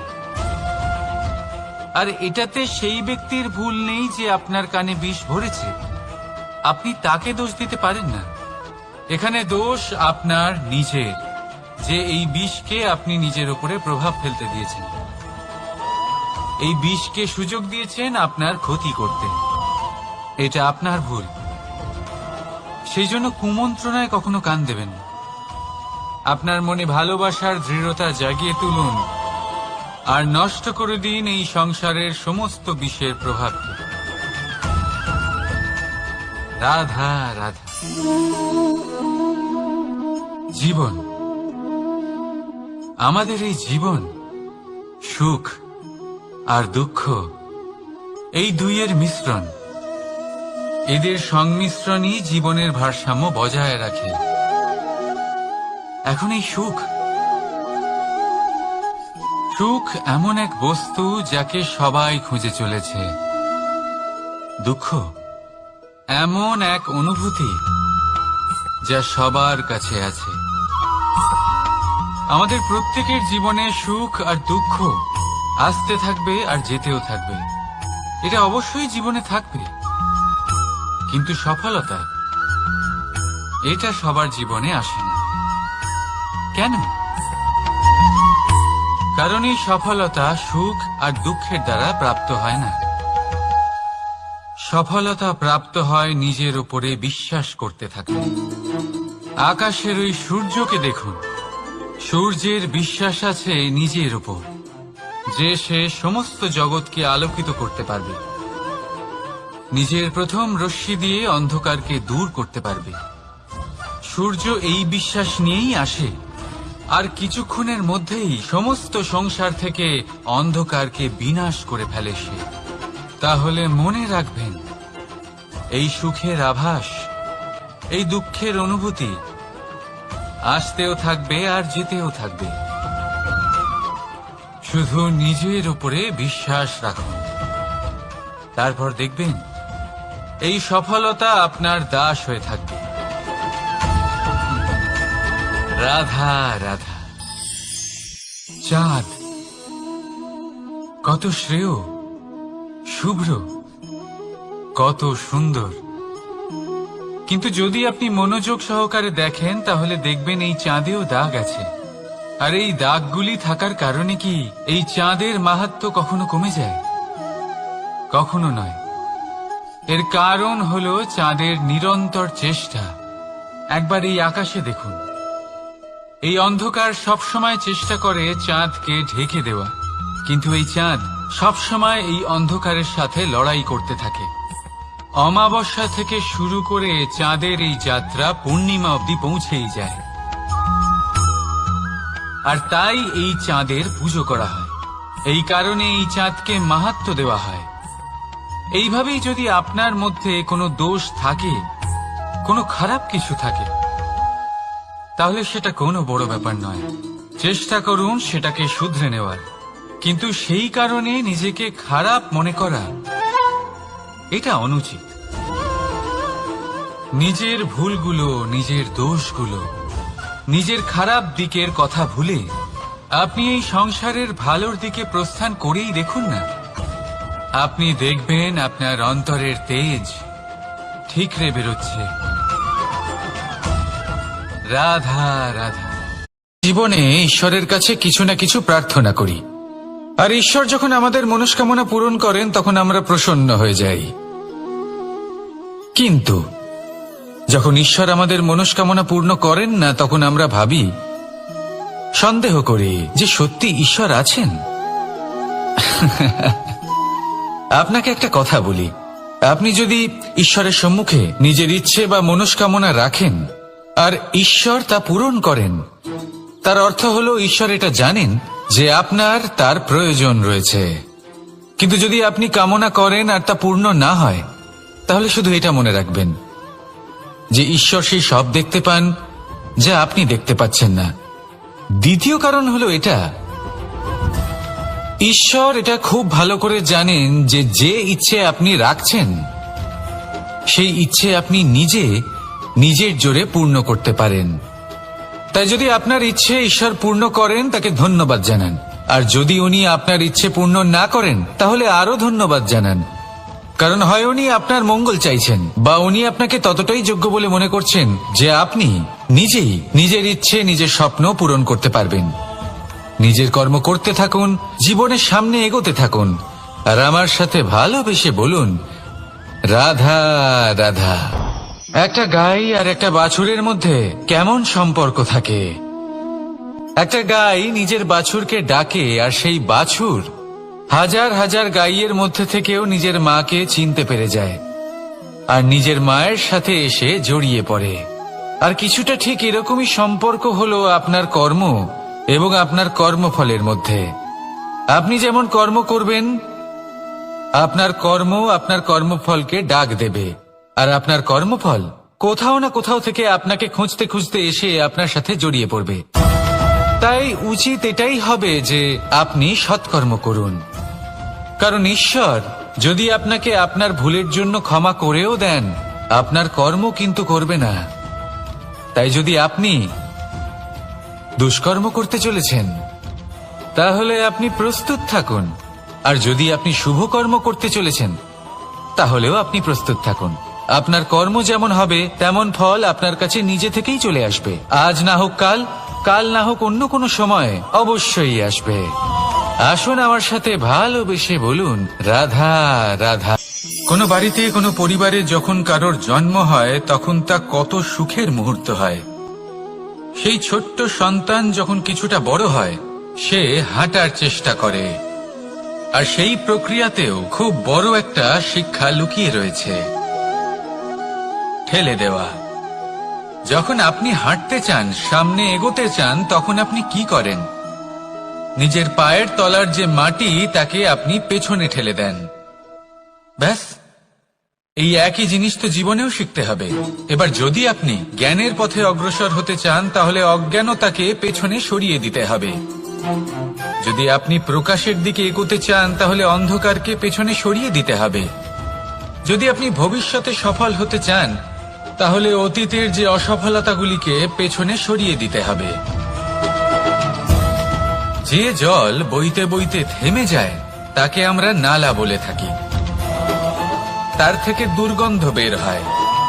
কিন্তু যে জল বইতেই থাকে, তাকেই আমরা পবিত্র জল বলি। তাহলে আপনিও কর্ম করতে থাকুন, কখনো থামবেন না, আর আমার সাথে ভালোবেসে বলুন, রাধা রাধা। যোগাসন। যোগাসনে আসন অত্যন্ত গুরুত্বপূর্ণ। এবার আমি বলবো সবথেকে শ্রেষ্ঠ আসন কোনটি। আশ্বাস। নিজেকে আশ্বস্ত করতে থাকুন যে আমি আছি, সব ঠিক হবে, যা হচ্ছে ভালোর জন্য হচ্ছে। এই আশ্বাস আপনাকে জীবনে এমন ধনাত্মক বিশ্বাস দেবে যে আপনি বড় বড় সমস্যার সমাধান করতে পারবেন। এবার যদি কথা বলি সবথেকে কঠিন সময়ের, তাহলে সেটা হলো বিচ্ছেদের। যা মা সীতাকে সহ্য করতে হয়েছে শ্রীরামের জন্য, রাধা কৃষ্ণকেও সহ্য করতে হয়েছে। যে ব্যক্তি বিচ্ছেদের সময় সঠিক পথে চলে এসেছে, সে জীবনে অনেক শ্রেষ্ঠ স্থানে অবশ্যই পৌঁছতে পারবে। এবার যদি কথা বলি সবথেকে জরুরি এবং গুরুত্বপূর্ণ সময়ের, তাহলে সেটা হলো সংযোগ। সকলকে সাহায্য করতে থাকুন। আপনি অন্যদের সাহায্য করে তাদের যত আনন্দ দিতে পারবেন, ততটাই আনন্দ আপনারও জীবনে অবশ্যই আসবে। আসুন আর আমার সাথে ভালোবেসে বলুন, রাধা রাধা। এই পিঁপড়েদের দেখছেন আপনি? সবাই একই রকমের। এদের মধ্যে তফাৎ খুঁজে বার করা অসম্ভব। মনে হয় যেন ওদের আলাদা আলাদা অস্তিত্বই নেই। কিন্তু যদি আপনি মন দিয়ে দেখেন, তাহলে দেখবেন প্রতিটা পিঁপড়ের আলাদা কাজ নির্ধারিত। তাদের আলাদা অস্তিত্ব আছে। কেউ বাড়ি বানানোর জন্য মাটি সংগ্রহ করতে পটু, কেউ ঢিপি বানাতে পটু, কেউ খাবার খোঁজায় পটু, আবার কেউ সেই খাবার আনায় পটু। ঠিক সেরকমই হয় মানুষেরা। মনে হতেই পারে সবাই একই রকম, কিন্তু প্রতিটা মানুষের ব্যক্তিত্ব, প্রতিটা মানুষের অস্তিত্ব ভিন্ন হয়। আর সত্যি কথা বলতে কি, প্রতিটা মানুষের ভিন্নতাই আমাদের প্রগতির দিকে নিয়ে যায়। ভাবুন, যদি আপনাকে কারোর সাথে হাত মিলিয়ে চলতে হয়, তাহলে আপনাকে আপনার সোজা হাত তার উল্টো হাতে ধরে এগোতে হবে। এটাই সৃষ্টিকর্তার সৃষ্টির নিয়ম। ভিন্নতা, এই ভিন্নতাকে আশীর্বাদ ভেবে চলুন। এতে কোনো খারাপ নেই। রাধা রাধা। দাদা আমাকে বহুবার জিজ্ঞেস করেন যে, কানাই, তুমি রাধার সাথে এই সংসারকে প্রেম শেখাতে এসেছো, তাহলে কেন তুমি রাধাকে এত বিরক্ত করো? কেন ও তোমাকে বিরক্ত করে? কেন এই ঝগড়াঝাটি হয়? কেন এই টানাপোড়েন চলে? এবার এটার উত্তর আমি কিছুটা এইভাবে দিতে চাই। পিঁপড়ে সেই বাড়িতেই প্রবেশ করে যেখানে মধু উপস্থিত আছে। যদি আপনার বাড়িতে মধু থাকে, কোনো মিষ্টি জিনিস থাকে, মিষ্টত্ব থাকে, তাহলে পিঁপড়ে সেখানে অবশ্যই প্রবেশ করবে। ঠিক এইরকমই হয় আমাদের সম্পর্ক। এর মধ্যে ছোটখাটো ঝগড়াঝাটি, টানাপোড়েন, রাগ করা, মন ভাঙানো, এই সব তো চলতেই থাকে। বিশেষ করে সেই সম্পর্কগুলিতে যেখানে মিষ্টত্ব আছে। মনে রাখবেন, যেই সম্পর্কে কোনো খুনসুটি নেই, রাগ করা, মান ভাঙানো নেই, কোনো ছোটখাটো ঝগড়াঝাটি নেই, সেই সম্পর্ক শুধুমাত্র মস্তিষ্ক দিয়ে পালন করা হচ্ছে, মন থেকে নয়। তাই মন থেকে ভালোবাসতে শিখুন। আর এই ছোটখাটো ঝগড়াঝাটির, এই অম্ল মধুর খুনসুটির আনন্দ উপভোগ করুন, কারণ এতেও ভালোবাসা আছে। রাধা রাধা। এই পুস্তক বড়ই কাজের জিনিস। কাহিনী হোক, কবিতা হোক, স্মৃতি হোক, এতে যাই লিখে দেবেন তা ভবিষ্যতের পুঁজি হয়ে যাবে। কিন্তু যদি কখনো এমন হয় যে এই পুস্তক ময়লা হয়ে যায়, বা যদি কোনো পাতায় আপনি ভুল করে কালি ফেলে দেন, বা কোনো বাক্য লিখতে গিয়ে আপনি ভুল করে ফেলেন, তাহলে আপনি কি করেন? সেই পুস্তক কি আপনি তুলে ফেলে দেন? না, তাই তো? শুধু একটা পাতা ছিঁড়ে ফেলেন, যাতে সেই পুস্তক সঠিক থাকে, সুন্দর হয়ে ওঠে। এই পুস্তকের মতোই হয় আমাদের সম্পর্ক। তার সেই এক পাতা, একটা ভুল। তাই যে কোনো সম্পর্কে যদি কারোর কোনো ভুল হয়ে গিয়ে থাকে, তাহলে সেই ভুলকে সম্পর্ক থেকে দূরে করা সঠিক হবে। সেই ভুলকে ভুলে যাওয়াই সঠিক হবে। সেই সম্পর্ক ভাঙা নয়, সেই সম্পর্ক সামলে রাখুন। কারণ ভুল তো সবার দ্বারা হয়। যদি এরকম করেন, তবেই জীবনরূপী পুস্তক আরো সুন্দর হয়ে উঠবে। একে অপরকে ক্ষমা করতে শিখুন, একে অপরের ভুলকে ভুলে যেতে শিখুন। তারপর দেখবেন এই জীবনে আরো আনন্দ আসবে, আর এই সম্পর্ক নিঃশ্বাস নিতে থাকবে। রাধা রাধা।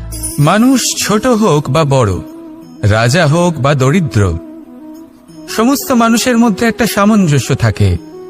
সমস্ত মানুষের কাছে তার প্রশংসা অত্যন্ত গুরুত্বপূর্ণ। সে খুবই প্রসন্ন হয় যদি আপনি তার প্রশংসা করেন, কিন্তু আপনি যদি তাকে এটা বলেন যে এটা তোমার ভুল ছিল, তোমার কিছু খামতি ছিল, তখন সেটা সে মানতে রাজিই থাকে না। সব মানুষ এটা শুনতে পছন্দ করে যে সে যেটা করেছে সেটাই সর্বোত্তম। এবার আমি আপনাকে একটা কথা বলি, এই হলো নিন্দা, এই হলো প্রশংসা, আর এই হলো সত্য, যা সবার থেকে উচ্চস্থানীয়। সেই জন্য মানুষ আয়না দেখে।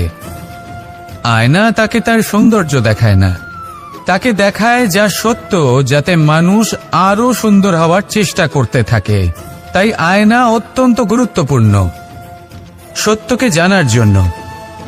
জীবনে নিন্দুকের মাহাত্ম্য প্রশংসকের মাহাত্ম্যের থেকে অনেক বেশি। কেন? কারণ তারা আপনাকে আপনার খামতি দেখায়, আপনার ভুলগুলো বুঝিয়ে দেয়, আপনাকে একটা সুযোগ দেয় নিজেকে শুধরে নিতে, নিজেকে আরো শ্রেষ্ঠ করে তুলতে, যা প্রশংসক করতে পারে না। তাই জীবনে যদি কখনো নিন্দা করা হয়, তাকে ভালোবেসে গ্রহণ করুন, ধন্যাত্মক রূপে গ্রহণ করুন। যদি নিজেকে কোনো শিক্ষা দেওয়া সম্ভব হয় তাহলে অবশ্যই দিন। দেখবেন মন প্রসন্ন হয়ে বলবে, রাধা রাধা।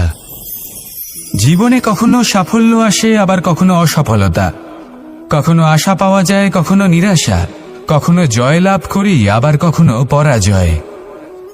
এর পেছনের কারণটা জানা অত্যন্ত প্রয়োজনীয়। যদি আমি পরাজয়ের কথা বলি, যখনই আমরা পরাজয় লাভ করি আমরা ভাবতে থাকি যে এমন কেন হলো? আমাদের শত্রু কি বেশি শক্তিশালী ছিল, নাকি আমাদের নীতিতে কোনো খামতি ছিল? এই সমস্ত কারণের পেছনে খুব বড় একটা কারণ থাকে, আর সেই কারণ আমাদের অন্তরে সুপ্ত থাকে। ধরে নিন একটা পথ, তাতে আপনি চলছেন, সেই পথ কাঁটায় পরিপূর্ণ, কিন্তু আপনি পাদুকা পরে রয়েছেন আর আপনি হেঁটে সামনে এগিয়ে যান। এবার এমন একটা পথ এলো যা পুষ্পে ঢাকা, আর আপনি পাদুকা পরে রয়েছেন, কিন্তু আপনার পাদুকাতে একটা পাথর আটকে গেল। তখন দু পা হাঁটাও খুব কঠিন হয়ে পড়ে। এই সংসারের যে কোনো শক্তি আপনাকে পরাস্ত করার পূর্বে আপনি জানেন কে আপনাকে পরাস্ত করতে পারে? আপনার অন্তরের দুর্বলতা, আপনার অন্তরের সেই সুপ্ত শত্রু। আর সেই জন্য ইতিবাচক মনোভাব গুরুত্বপূর্ণ হয়ে পড়ে। ভালো মানুষদের সাথে থাকুন, সৎসঙ্গে থাকুন, বন্ধুত্ব করুন, ভালোবাসুন। এই ভালোবাসা এত শক্তিশালী এক অস্ত্র যাকে ব্রহ্মাস্ত্র পরাস্ত করতে পারে না। এই সমস্যারূপী পাথর কিছুই নয়। আসুন আমার সাথে ভালোবেসে বলুন, রাধা রাধা। মানুষের দুটো রূপ রয়েছে।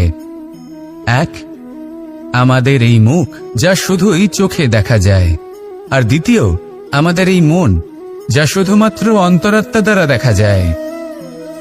এবার আমাদের এই মুখ, তা ঈশ্বর সকলকেই আগে থেকেই প্রদান করেছেন, কিন্তু এই মন কেমন হবে তা আমাদের জীবনের অনুভূতি এবং আমাদের জীবনের লক্ষ্য এগুলি সুনিশ্চিত করে। অর্থাৎ নেত্র দিয়ে দেখা যায় আমাদের এই মুখ, তা শুধুই এই কারণে প্রয়োজন যাতে সংসার আমাদের দেখতে পায়, আমাদের চিনতে পারে।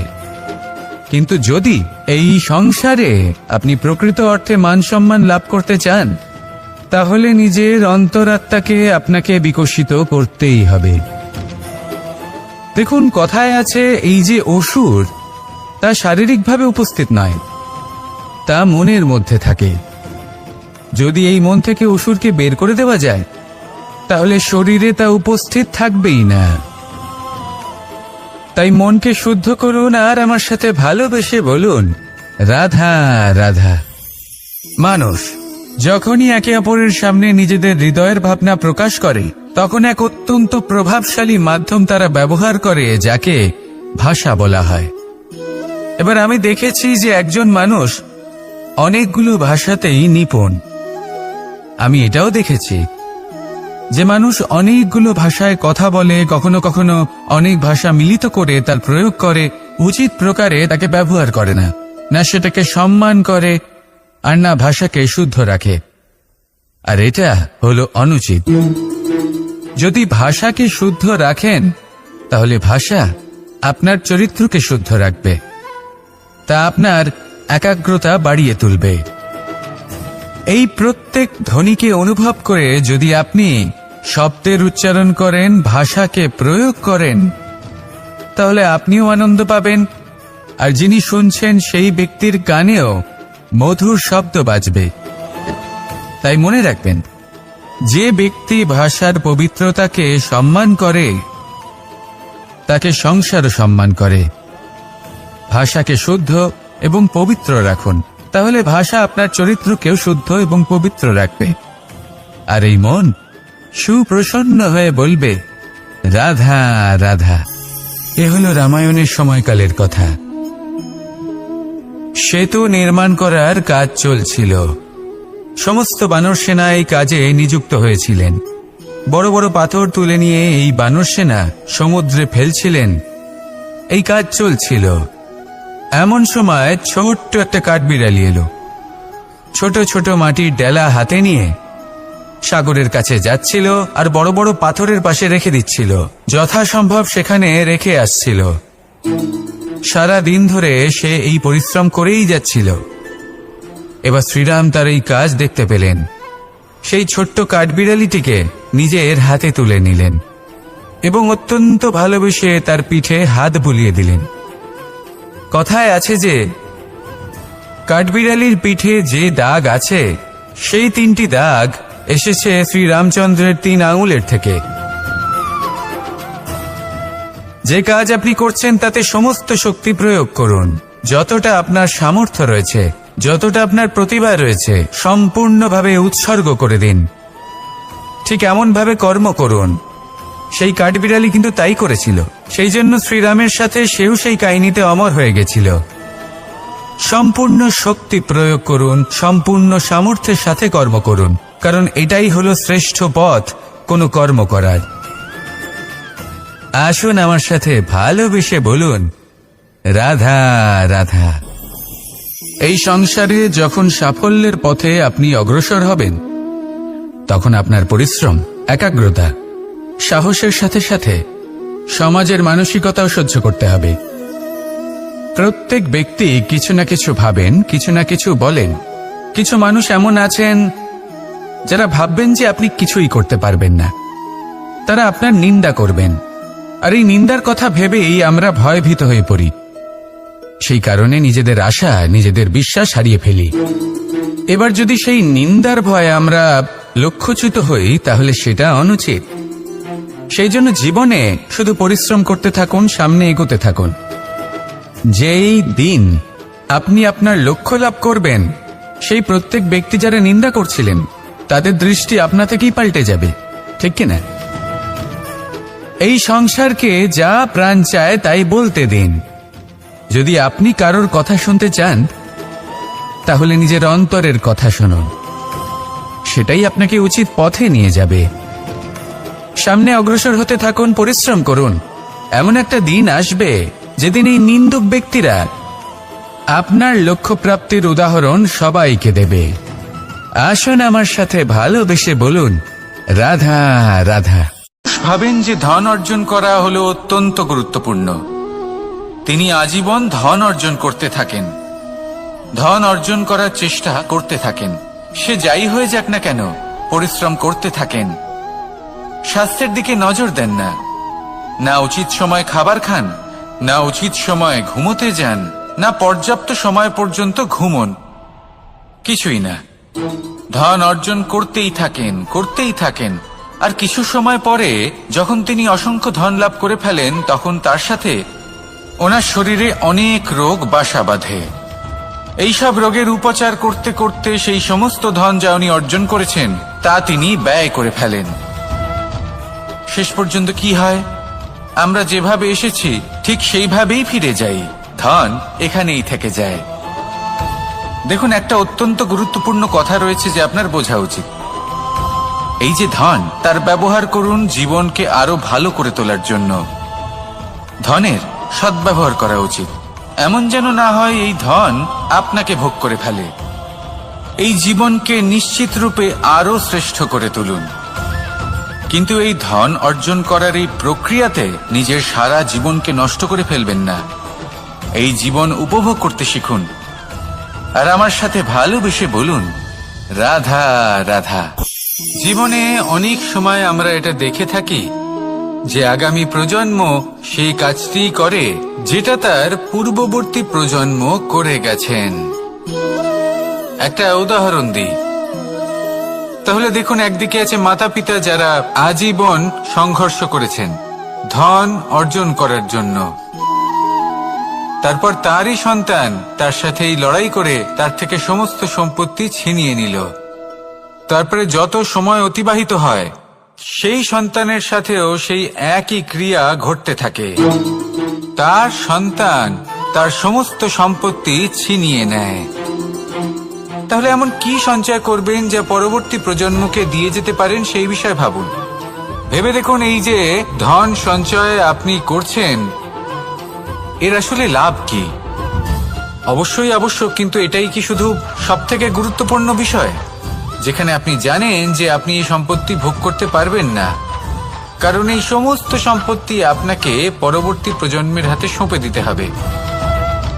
তাহলে ধন সঞ্চয় করুন, কিন্তু এমন একটা সম্পত্তি কেন সঞ্চয় করা উচিত নয় যার উপভোগও আপনি করতে পারবেন, পরবর্তী প্রজন্মকেও দিয়ে যেতে পারবেন, আর মতভেদও হবে না। এমন সম্পত্তি আছে, আর এই সম্পত্তি হলো প্রেম। যদি আপনার মনে কোনো কিছু সঞ্চয় করার বাসনা জেগে ওঠে তাহলে প্রেম সঞ্চয় করুন। সেটা পরবর্তী প্রজন্মও পাবে এবং সেই প্রজন্ম ভবিষ্যতে ভালোবাসা ছড়াতে থাকবে, আর তখন এই মন সুপ্রসন্ন হয়ে বলবে, রাধা রাধা। মানুষের মধ্যে একটা বিচিত্র প্রবৃত্তি থাকে অন্য সকলের বিষয়ে, তাদের জীবনের বিষয়ে, তাদের ব্যক্তিত্বের বিষয়ে, তাদের ভবিষ্যতের বিষয়ে অনুমান করা। এটা হলো অনুচিত। কারোর অতীতকালকে দেখে লোকে ভবিষ্যৎ বলে দিতে পারেন, বর্তমানকে দেখে ভবিষ্যতের বিষয়ে অনুমান করে ফেলেন। উদাহরণ দিতে হলে বলবো, কোনো দাসকে দেখুন, ওকে দেখে লোকে বলে যে ওর ভবিষ্যৎ সেটাই হতে পারে, অনুমান করে ফেলেন। আর এই রাজাকে দেখুন, উনি তো কত সুখী হবেন, উনি তো জগতের সব থেকে অধিক সুখী মানুষ, কত সুখ সুবিধা আছে ওনার কাছে, ধারণা করে ফেলেন। তবে সত্য তো এটাই যে কারোর ব্যক্তিত্বের বিষয়ে, তাদের ভবিষ্যতের বিষয়ে আপনি পূর্ণ সত্য কখনোই বলতে পারবেন না, শুধু অনুমান করতে পারবেন। আর এই অনুমান করে সত্যি কোনো লাভ হয় না, কারণ এই কাল সেটা হলো অত্যন্ত শক্তিশালী। কালো থেকে কালোতর কয়লাকেও হিরেতে পরিণত করতে পারে, অনেক বড় বড় রাজাকেও বিদূষক বানিয়ে ফেলতে পারে এক মুহূর্তেই। তাহলে আপনি অনুমান করে কি লাভ? কি পেলেন অনুমান করে? সেই জন্য কারোর বিষয়ে কোনো অনুমান করবেন না, তার ভবিষ্যতের বিষয়ে অনুমান করতে যাবেন না, কারোর বিষয়ে কোনো ধারণা করে নেবেন না। কিছু করতে হলে ভালোবাসুন, সবার মধ্যে ভালোবাসা ছড়ান, সবার মধ্যে ধন্যাত্মক ভাব ছড়ান। এই মন প্রসন্ন হয়ে বলবে, রাধা রাধা। কথায় আছে, অন্ধকারে প্রদীপ প্রজ্বলিত করলে চতুর্দিক আলোকিত হয়, কিন্তু যদি এই প্রদীপ আমি সূর্যের আলোর সম্মুখে সকালবেলায় প্রজ্বলিত করে রেখে দিই তাহলে কি হবে? আপনি বলবেন যে এটা করে তো কোনো লাভই হলো না, সূর্যের প্রকাশের সামনে এই প্রদীপ আসলে কিছুই নয়। এবার এই চিন্তা ভাবনা প্রত্যেক দিন করতে হবে, আর একটা অমূল্য শিক্ষা পেতে হবে। মনে করুন যে আপনি মহাপুরুষের সামনে বসে আছেন, কোনো মহাজ্ঞানীর সামনে, তাহলে সেই ব্যক্তির সামনে নিজের জ্ঞানের প্রদীপ প্রজ্বলিত করবেন না, নীরব থাকুন, আর সেই ব্যক্তির সূর্যের প্রকাশের মতো জ্ঞান প্রাপ্ত করুন। যতটা পারবেন জ্ঞান লাভ করুন, যদি এমন কোনো সময় এমন কোনো স্থানে আপনি আছেন যেখানে চতুর্দিক অন্ধকার, কারোর কাছেই জ্ঞান নেই, সেখানে নিজের জ্ঞানের প্রদীপ প্রজ্বলিত করুন। এমন করলে দুদিক থেকেই আপনার লাভ হবে। আপনার জ্ঞান প্রাপ্তিও হবে আর জ্ঞানের সঠিক প্রয়োগও করতে পারবেন। আর এই মন প্রসন্ন হয়ে বলবে, রাধা রাধা। মানুষের একটি সমস্যা আছে যে মানুষ সাফল্যকে মাপতে থাকেন, লক্ষ্যপ্রাপ্তিকে মাপতে থাকেন এবং তার তুলনা করতে থাকেন যে ও এত কিছু পেল আর আমি পেলাম না, ওর কাছে এত কিছু আছে কিন্তু আমার কাছে নেই। এই তুলনা করার জন্য ওনারা দুঃখী হয়ে পড়েন, নিরাশ হয়ে পড়েন। তাই আমি একটা প্রশ্ন করছি যে এটা কি উচিত? এই সংসারে আপনি কি নিয়ে তুলনা করবেন যেখানে সূর্যদেব চন্দ্রমা দুজনেই আছেন, দুজনেই হলেন বিশেষ, দুজনেই নিজ নিজ সময়ে উদিত হন। এদের মধ্যে একজন না থাকলে তাহলে আমাদের জীবন কঠিন হয়ে পড়বে। ঠিক সেইভাবেই আপনি যদি একটা বড় শুধু তুলনা করার জন্য আপনার এটা মনে হতে পারে, যদি আপনি যুদ্ধ করতে চান আপনার তলোয়ারের প্রয়োজন পড়বে। যদি বস্ত্র তৈরি করতে চান এত বড় তলোয়ার দিয়ে কিছুই হবে না, তখন প্রয়োজন পড়বে একটা ছোট্ট সূচের। তাই তুলনা করবেন না, না নিজেকে ছোট মনে করবেন না অন্য কাউকে। সবার সাথে সহযোগিতা করুন, আর যদি তুলনা করতেই হয় নিজের সাথে করুন যে কাল আমি কেমন ব্যক্তি ছিলাম, আজ কি তার থেকে শ্রেষ্ঠ হয়ে উঠতে পেরেছি। ভেবে দেখুন ভবিষ্যতে গিয়ে আপনি কতটা শ্রেষ্ঠ ব্যক্তি হতে পারেন। আসুন আমার সাথে ভালোবেসে বলুন, রাধা রাধা। কেউ বলে জীবন খুব ক্ষণস্থায়ী, কেউ বলে জীবন হলো একটা সুন্দর স্বপ্নের মতো, আবার কেউ বলবে জীবন হলো এক কঠোর সত্য। কিন্তু জীবন আসলে কি? জীবন হলো আপনারই প্রতিবিম্ব, একটা দর্পণ। অর্থাৎ আপনি জীবনকে সেইভাবেই পাবেন যেরকম আপনি নিজেকে প্রতিপন্ন করবেন। যদি আপনি দর্পণের দিকে তাকিয়ে হাসেন তাহলে আপনি সামনে হাসি মুখী দেখতে পাবেন। এবার যদি আপনি গম্ভীর হয়ে থাকেন তাহলে আপনি একজন রুষ্ট ব্যক্তি দেখতে পাবেন। শেষে সবথেকে বেশি গুরুত্বপূর্ণ হলো আপনার চেষ্টা। আপনাকে সবসময় চেষ্টা করতে হবে যাতে আপনি নিজেকে প্রসন্ন এবং ইতিবাচক মনোভাবে রাখেন। এটা হলো আপনারই উত্তরদায়িত্ব, তাকে পালন করুন। এই মনকে প্রসন্ন রাখুন, এই সংসারকে সুন্দর বলে মনে হবে। আর এই মন প্রসন্ন হয়ে বলবে, রাধা রাধা। এই সংসারের সব থেকে গুরুত্বপূর্ণ তত্ত্ব কোনটা? প্রথম হলো সময়। জন্ম থেকে মৃত্যু পর্যন্ত এই যে সময়, এটাই তো হলো জীবন। দ্বিতীয় হলো জীবন, যাতে আমরা সময়ের সদ্ব্যবহার করি, শ্রেষ্ঠ থেকে শ্রেষ্ঠতর কাজ করার চেষ্টা করি। বহু বছরের এই পরম্পরা, এই সংস্কৃতিকে এগিয়ে নিয়ে যাওয়ার চেষ্টা করি। এই সংসারে আমরা অংশগ্রহণ করতে চেষ্টা করি। তৃতীয় হলো ধন, সেই ধন যা প্রত্যেক ব্যক্তি অর্জন করতে চেষ্টা করেন। এবার এই তিনটি তত্ত্বের মধ্যে একটা সামঞ্জস্য আছে, সমান ব্যাপার আছে। সে ধনই হোক বা সময় হোক বা হোক জীবন। আর সেই সমান ব্যাপার হলো যে যদি আপনি এটা গণনা করতে থাকেন তাহলে তা কমতে থাকে, যদি আপনি এটা ব্যবহার করেন তাহলে তা বাড়তে থাকে। একে সংগঠিত করে রাখতে চেষ্টা করলে এ হাত থেকে ফসকে যায়, কিন্তু যদি আপনি একে সামলে রাখতে শিখে যান তাহলে এমন কাজ করবেন যাতে সংসারের সাথে সাথে পরবর্তী প্রজন্ম লাভবান হবে। যদি কিছু শিখতে চান তাহলে সামলাতে শিখুন, গণনা করা বা সংগঠিত করা নয়। আসুন আর আমার সাথে ভালোবেসে বলুন, রাধা রাধা। এই সংসারে সাফল্য লাভ করার জন্য জ্ঞানের প্রয়োজন হয়, পরিশ্রমের প্রয়োজন হয়, দৃঢ় নিষ্ঠার প্রয়োজন হয়, নিরন্তর চেষ্টা করা প্রয়োজনীয়। কিন্তু আরো কিছু আছে যা অত্যন্ত প্রয়োজনীয় এবং গুরুত্বপূর্ণ। তা হলো ভালো বন্ধু। তাদের থাকা অত্যন্ত প্রয়োজনীয়। যদি ভালো বন্ধু থাকে তাহলে সময় এলে তারা ঢাল হয়ে আপনাকে সুরক্ষা করবেন। সময় এলে অস্ত্রের মতো শত্রুকে সংহারও করবেন। যদি তিনি জ্ঞানী হন, তাদের মধ্যে সদ্গুণ থাকে, তাহলে এই সব গুণ আপনার মধ্যেও প্রবেশ করবে। তাহলে সাফল্যের জন্য ভালো বন্ধু পাওয়া অত্যন্ত প্রয়োজনীয়। কিন্তু শুধু বন্ধু কেন, ভালো শত্রুও থাকা প্রয়োজনীয়। এবার আপনি ভাববেন এ আমি কি বললাম? যদি আপনার জীবনেও ভালো অর্থাৎ শক্তিশালী শত্রু থাকে, তাহলে আপনিও শক্তিশালী হতে থাকবেন। এই শত্রু আপনাকে প্রেরিত করবে আরো বেশি শক্তিশালী হয়ে ওঠার। কখনো কোনো হরিণকে দেখুন, তীব্র গতিতে দৌড়তে থাকে। কেন তীব্র গতিতে দৌড়য়? এই কারণে নয় যে কোথাও তার জন্য মধুর ঘাস অপেক্ষা করে রয়েছে, না।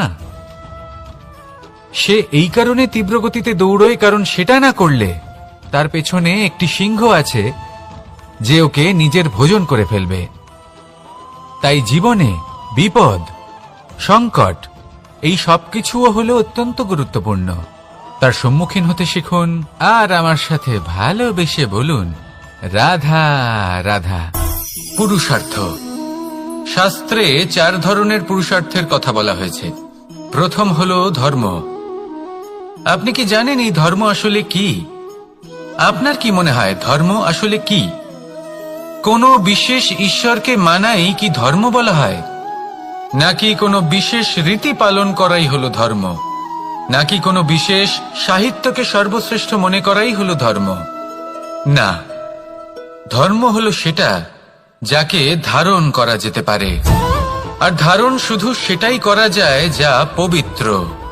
পবিত্র শুধু তাকেই বলা হয় যা নিঃস্বার্থ, যার মধ্যে শাসন করার কোনো ইচ্ছে নেই, যা সরলভাবেই প্রবাহমান, জল এবং বায়ুর মতো। যখন কোনো ব্যক্তি ধর্মকে ধারণ করেন এবং সেই ধর্ম সেই ব্যক্তিকে রক্ষা করে, তখন তাকে ধর্ম বলা হয়। ধর্ম যা রক্ষা করে অহংকার থেকে, খারাপ চিন্তার হাত থেকে। সেই জন্য পুরুষার্থ গড়ে তোলার আগে, ধর্ম পালন করার আগে ধর্মের প্রকৃত অর্থ কি সেটা বুঝে নিন। এটা জেনে রাখুন যে সমস্ত ধর্মের আধার, সমস্ত ধর্মের ভিত শুধুমাত্র ভালোবাসা। আসুন আর এই ভালোবাসার সাথেই বলুন, রাধা রাধা। কখনো কোনো বাগানের কোনো বৃক্ষকে দেখেছেন যেখানে সুগন্ধি ফুল থাকে, রসালো ফল থাকে?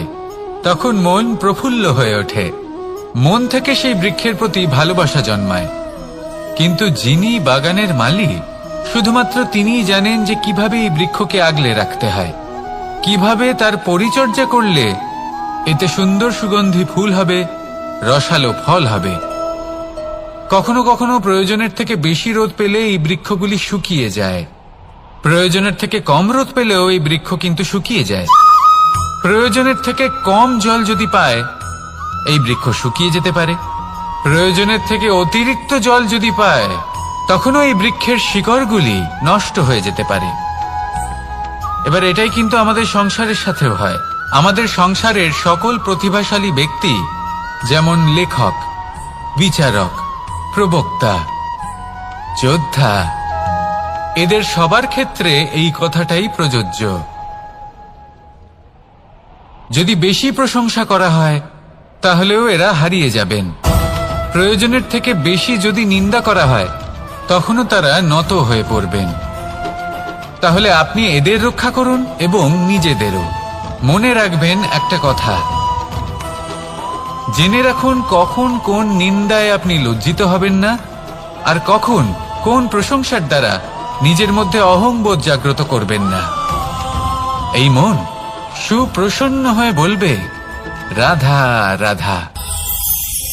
এই সাগর কত বিশাল আকার, কখনো শান্ত কখনো উত্তাল,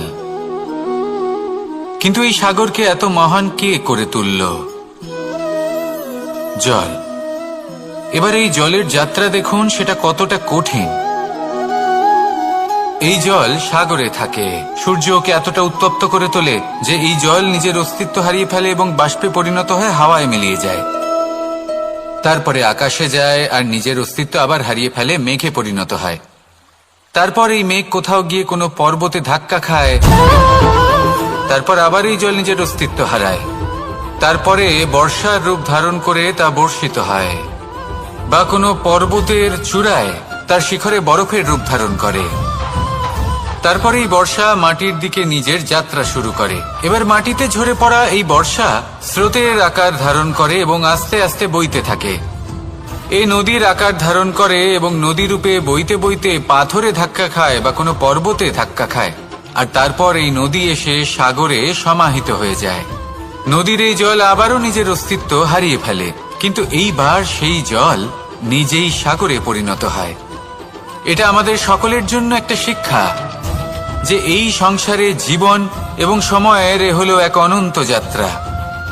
এই সংসারে যা কিছু আছে তার সূত্রপাত কোথাও একটা হবেই। সেই জন্য মৃত্যু এবং সমাপ্তির চিন্তা ত্যাগ করে দিন, আর যে সূত্রপাত আপনি লাভ করছেন তার আনন্দ উপভোগ করুন। ভেবে দেখুন আপনি কিভাবে শ্রেষ্ঠ কর্ম করতে পারেন যাতে এই সংসার এবং এই সমাজ এই দুইয়ের মঙ্গল সম্ভব। আসুন আমার সাথে ভালোবেসে বলুন, রাধা রাধা। আম এবং নিম এই দুই যে যার স্থানে অত্যন্ত বিশেষ, অত্যন্ত শ্রেষ্ঠ। আম আমাদের শক্তি বাড়ায়, আর অন্যদিকে নিম রোগের সাথে লড়াই করার আমাদের ক্ষমতা বাড়ায়। এবার আম অত্যন্ত মিষ্টি হয় আর নিম অত্যন্ত তিক্ত। তাই এই কারণে কি নিমের নিরাশ হওয়া উচিত বা নিজেকে ঘৃণা করা উচিত? তার স্বাদ তিক্ত? কখনোই নয়। দেখুন, নিম তিক্ত, এতে নিমের কোনো দোষ নেই। দোষ হলো জিহ্বার, যে মিষ্টি পছন্দ করে, তিক্ত পছন্দ করে না। কিন্তু যদি আপনি নিজের জীবনে নিমের প্রয়োগ না করেন, তাহলে আপনার রোগ প্রতিরোধ ক্ষমতা বাড়বেই না। তাই নিম হলো অত্যন্ত গুরুত্বপূর্ণ।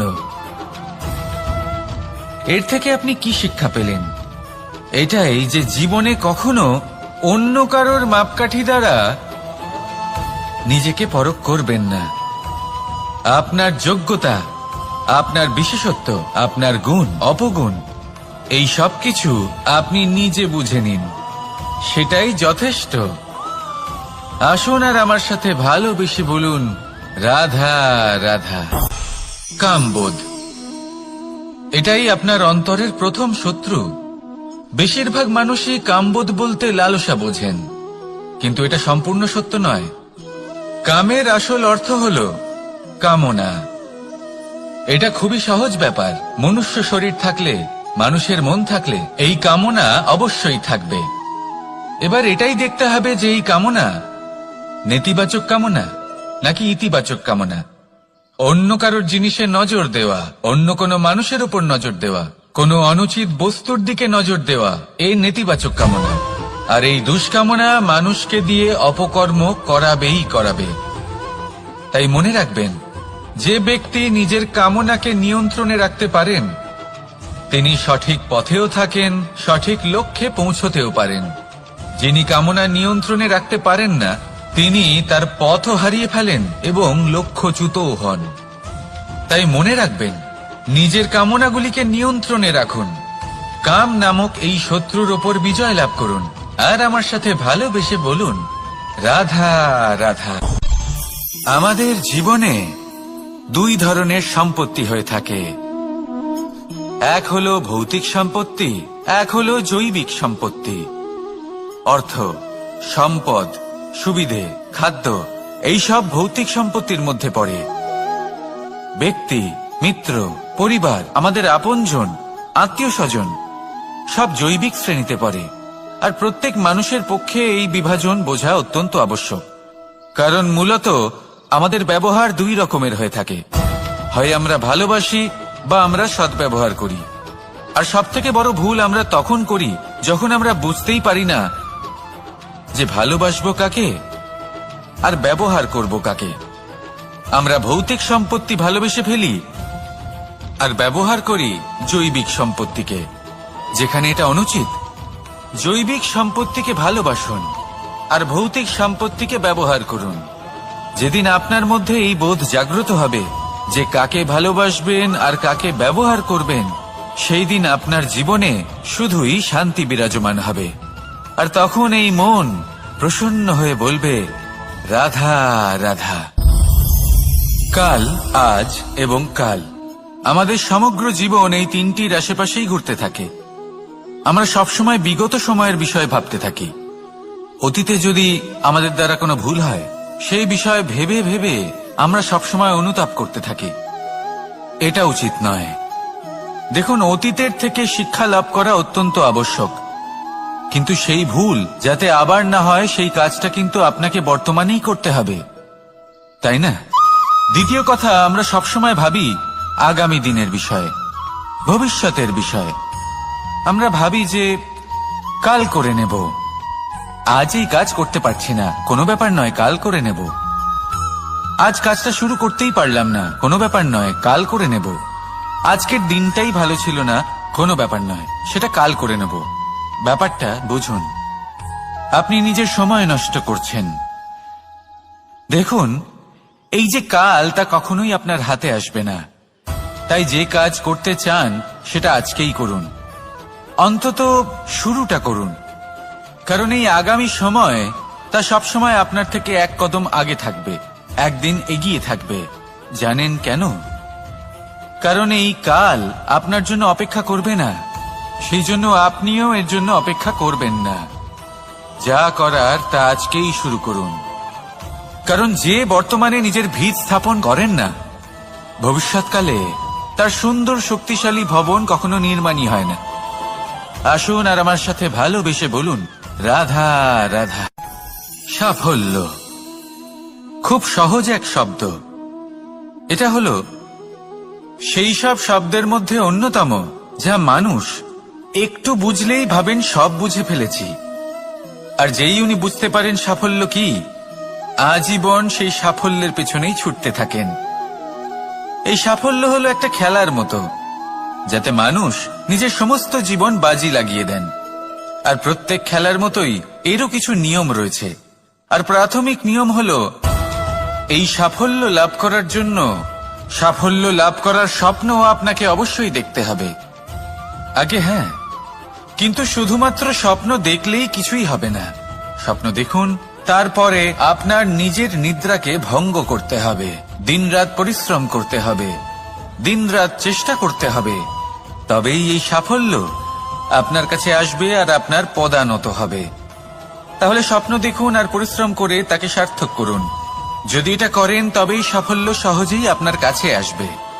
আর তখন মন প্রসন্ন হয়ে বলবে, রাধা রাধা। সমস্যা। প্রত্যেকের জীবনেই সমস্যা আসা যাওয়া করে, আর প্রত্যেক মানুষ সমস্যা আসার পর তার সমাধান খুঁজতে উঠে পড়ে লাগেন। কিন্তু যখনই সমস্যার সমাধান হয়ে যায়, আমরা সুপ্রসন্ন হয়ে যাই এবং অসাবধানও হয়ে যাই। আমাদের মনে হয় যে আমরা সম্পূর্ণরূপে সমস্যার অন্ত করেছি, কিন্তু কোথাও না কোথাও একটা ছোট্ট বীজ রয়েই যায়। আর সেই বীজ আমাদের অসাবধানতার ছত্রছায়ায় বড় হতে থাকে, আর তারপর মহা সংকট হয়ে আবার আমাদের উপর আক্রমণ করে। এই সংকট যে কোনো রূপে আসতে পারে, কোনো শত্রুর রূপেও আসতে পারে, বা কোনো মহামারীর রূপেও আসতে পারে। সেই জন্য সবসময় সাবধান থাকাই উচিত। কারণ অসাবধান হলে কি হয়, আমাদের সুরক্ষা চক্রে একটা ছেদ উৎপন্ন হয়, আর আমাদের শেষ করতে পারে এমন এক বাণ সেই ছেদ বিন্দু হয়ে আমাদের হৃদয়ে প্রবেশ করতে পারে। তাই যে কোনো সমস্যার সমাধান করুন, জয়ী হন, উৎসবও পালন করুন, কিন্তু সাবধানে থাকবেন। আসুন আর আমার সাথে ভালোবেসে বলুন, রাধা রাধা।